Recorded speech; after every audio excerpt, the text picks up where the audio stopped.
Hi, I'm Coach Corey Wayne, and this is my video coaching newsletter. And the topic of today's newsletter is going to be white knights and women who belong to the streets. Well, I've got two different emails from two different guys.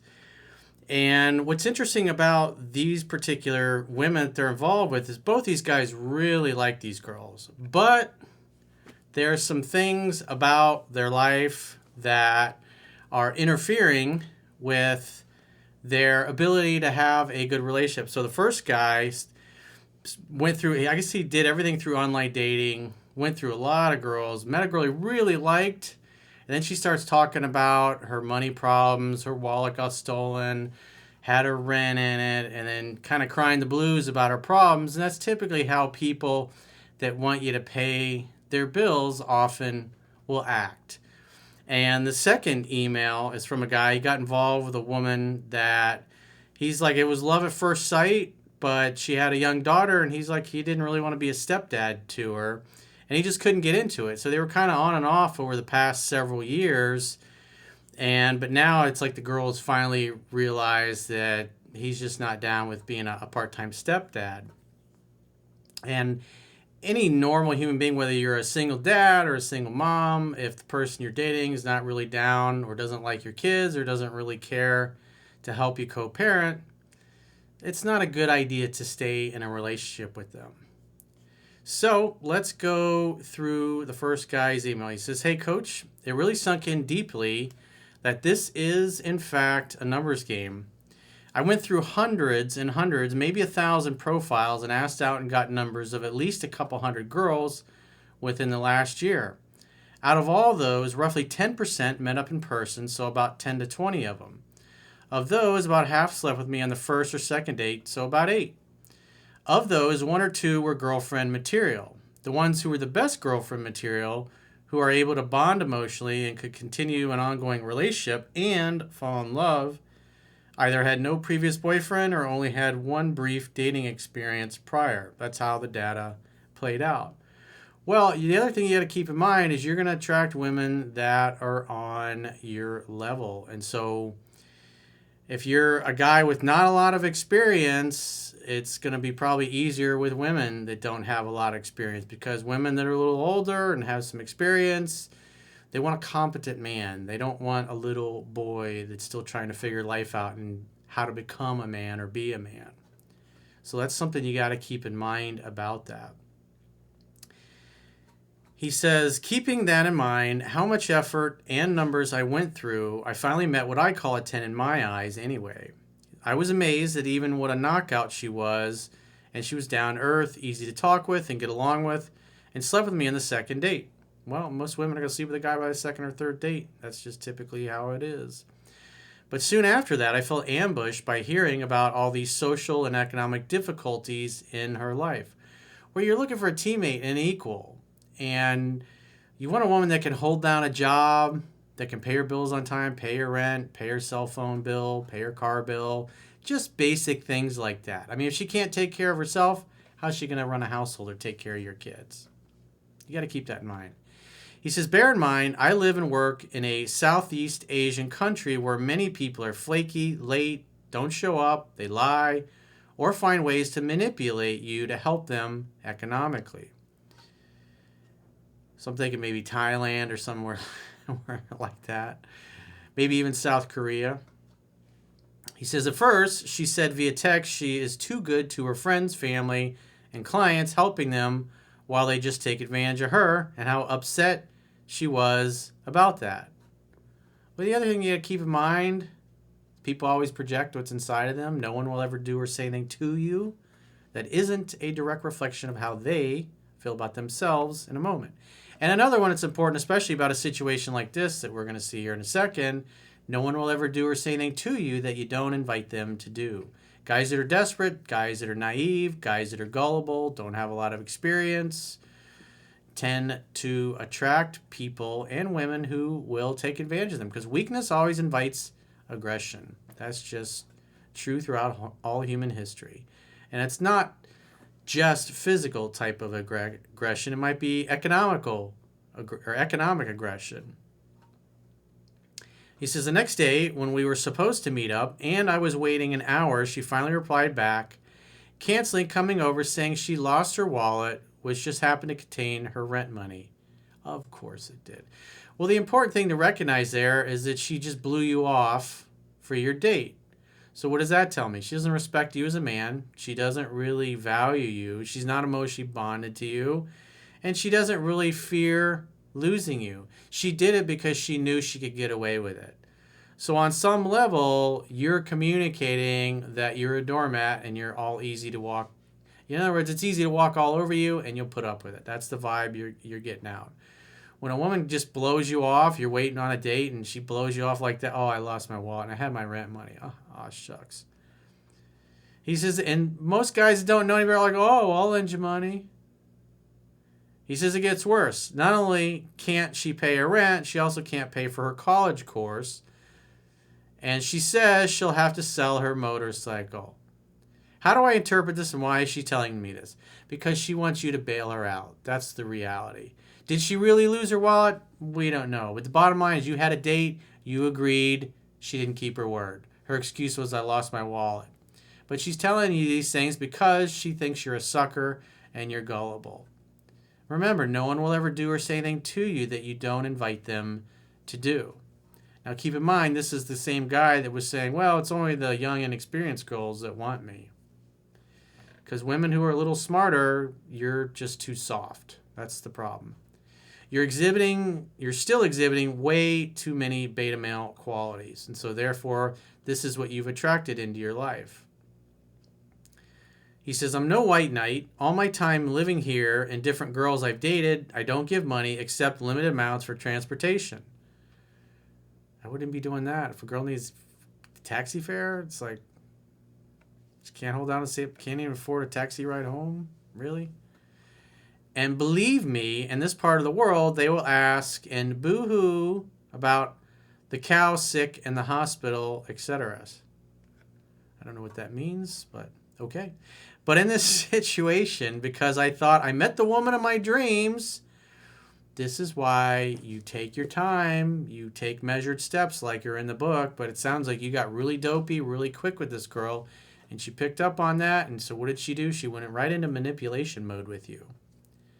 And maybe you fell for it, maybe you didn't. He says it took a lot of emotional self-control to not offer help. Bear in mind, she didn't ask, but she told me about all these needs and difficulties, usually because a beta male, well, happily, the white knight, Captain Savaho, will come in and write the check, give her cash, and then you'll never get it back. Any guys out there in a similar situation, you've got to get yourself under control and not lose yourself. Don't throw money on it. But the gaslighting, which I was surprised she knew that word. I go back and forth in my mind. Will she leave me because I didn't rescue her? He says no. She'll leave you when she finds somebody who acts more masculine than you do. Because it's obvious in your short time interacting with her, she doesn't respect you as a man. That's why she blew you off. She doesn't really value you. She doesn't fear losing you. She probably just looks at you as another mark or another sucker. If she's going to leave me, she'll leave me no matter what. That's why you don't pay her bills. Maybe she will stick around. Maybe that alone, standing up to her and just not offering to help her financially, is the kind of thing that will cause her to respect you and stick around. But if she really doesn't care and she's manipulated you, as soon as she finds the next mark, she'll be gone. He says, if I white knight to the rescue and pay for her apartment and classes, I think she'll lose respect for me. Well, she doesn't have much respect for you anyways. And think I'm weak, that I can be used that way as an ATM. That is absolutely a true statement. She will lose more respect for you. And then she'll become belligerent and bitchy about it on top of that, because she doesn't respect you. That's why typically women become bitchy and belligerent, is because they think they can get away with it. And it turns them on when you stand up to them and say, don't talk to me that way. You're being rude and condescending or disrespectful. Don't talk to me in that tone. He says, if she has real genuine interest, she'll stay. That is true. That's my thought and analysis of this situation. Coach Corey, I'd like to hear your thoughts on this. Well, good on you. Pat yourself in the back for not giving her the money and being Mr. White Knight. But I would say, just based on the fact that she's jerking you around like she did, especially canceling that date, shows a total lack of respect for you. So if I was you, I'd keep it moving. I'd keep dating. Don't get all dopey over this girl, which obviously it sounds like you already have. And that's why you've gotten taken advantage of. So let's go to the second email. He says, "Hi, Coach. First of all, I want to thank you for your work. I read your book for the first time back in 2018, and I have really gotten better with girls since then, to the point that I made an amazing girl in early 2020. It was love at first sight for both of us. I asked her out. We had a great time and kissed on the first night. We dated quite often for around 6 months, and we then became boyfriend and girlfriend. It was an amazing relationship, and I was 24 back then, and she was 26. It's also very important to mention that she has a child who's 8 years old now. She told me she was not looking for a dad for her, as the kid has a dad, but she wanted me to get involved with the little girl." Yeah, that's understandable, but you shouldn't date women that have kids if you're not interested in co-parenting. That's the bottom line. He says, "Unfortunately, I never felt so eager to do so, and I was never mean, but I was not euphoric to hang out as a family. She broke up with me in early 2021 because I didn't try to hang out as a family." Yeah, it's pretty obvious she picks up on that. They may hook up with you for a while, but at the end of the day, they're looking for a guy they can co-parent with, a good companion. And if you're not going to offer that, you're on borrowed time. I didn't complain and moved on with my life. 6 months later, we started talking again, and we got back together as we really loved each other and had a wonderful time. He says, "We have this amazing connection in all aspects." Well, I would wonder who reached out to who. He didn't mention that. We started talking together. A lot of times when guys say we started talking, it was they started it. We decided to have a relationship. In other words, he wanted a relationship. We decided to break up is usually she broke up with me and he agreed with it. Because they don't want to make themselves look bad. But if you're writing me for advice, it's best to be brutally honest, even the stuff that's icky and you're not proud of. But at the end of the day, typically I could see through the BS. I've been doing this 20 years almost. 20 years. I tried to be more involved with the kid, and we made some family plans. However, I didn't feel the same way I felt compared to when it was only the two of us. That tells you everything you need to know. You should not be with this girl. Hang out, have fun, hook up, friends with benefits, sex playmate. You don't really want to co-parent. And typically when women know this, they don't bring you around the kid anyways. But you got to understand, if she's looking for a teammate and somebody to co-parent with, like I said earlier, you're on borrowed time and it's not going to last usually, unless the girl's really insecure. He says, "I got to the point that I would start thinking about breaking up with her, although we loved each other.